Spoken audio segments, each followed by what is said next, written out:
Now, why do we want to have two different backups? When disaster strikes, you have a system crash, a virus. Let's just pause for a moment. Today, if you have an outbreak of viruses on your computer and malware, when you take it to a store to have them fix it, they won't spend more than about 15 or 20 minutes.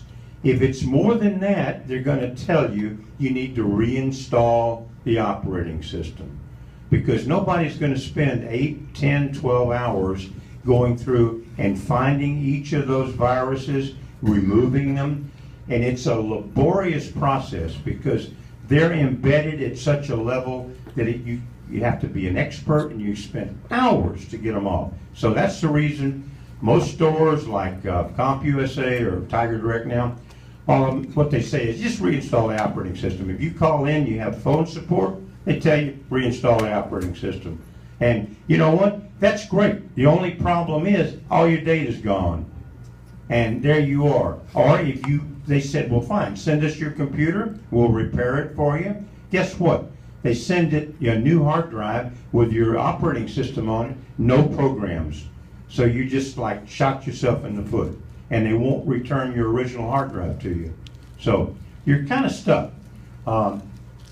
File-based data back systems allow restoration of a file, photo, a video, and the main thing is you've got flexibility here. So if you've got the two concepts in mind, number one, I'm going to take a picture of everything on my computer or device right now.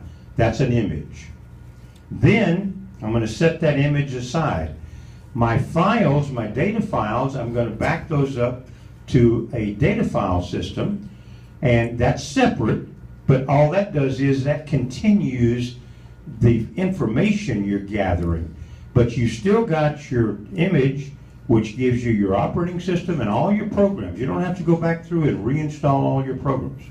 So that's the reason I'm an advocate of the two-step process. It might be a little more time-consuming, but when that disaster strikes, trust me, you'll be glad you had both of them. And the alternate to that would be that you do your file image backup on a more frequent basis, maybe once a month. So your most recent file, the picture, the snapshot of your hard drive, has got the data. You're no more than 30 days. If you do it once a month, you won't lose more than 30 days of data, which is not a total disaster. So we'll go to the next slide here. I think that went twice. Yep, let's pull back. Sorry for that. As good as we are, we're not that good. File-based backup systems are not designed to restore an operating system. I'm stepping on my own words there, like Windows 7, Apple OS X, whether it be 10.1, 10.7, 10.9, or an Android, which would be Android 4.0, 4.3, and they will not restore a sophisticated program like Microsoft Word or like PowerPoint. The good news is that it will restore a photo, a document, bookmark, a data file, or any number of individual items that may be to you irreplaceable. So that's the good news about file-based backup systems. And they all need backing up. Doesn't matter if you've got a Mac, if you've got a desktop, a laptop. If what's on that computer is of any value to you, you need to think about backing it up. I know you've heard it 1,000 times. This makes it 1,001, so that we can't say broken record anymore, so we'll say scratch CD. Windows users, particularly, this would apply to you. When you back up with a data backup system, you have small files on your computer which are device drivers. And those device drivers enable your sound, they enable your mouse, they enable your video card. These are just small little files, but you need to back those up if you have a PC. And there's 2 free programs. It's on the handout. The best, in my opinion, is Double Driver. It's a free program. So let's just say your hard drive crashed and you've got a new computer, or you're trying to restore it, and all of a sudden you can't get on the internet because the Ethernet card is not being read by the operating system. You take this little double driver file, you put it in there, it could be on a jump drive, you go to that item, it offloads the drivers for your internet, your Ethernet card, bingo. It's a small file, but makes it so much easier. So just as a additional harbinger here, if you've got a PC, either free driver backup, which Barry brought to my attention, or double driver, you should do that regardless, because if any device fails, stops working, you can plug it in and it'll be working again just almost instantly. So, Mac users, you've got a little more option. You have a program called Time Machine. If any of you are Apple users, you may have seen that, Time Machine.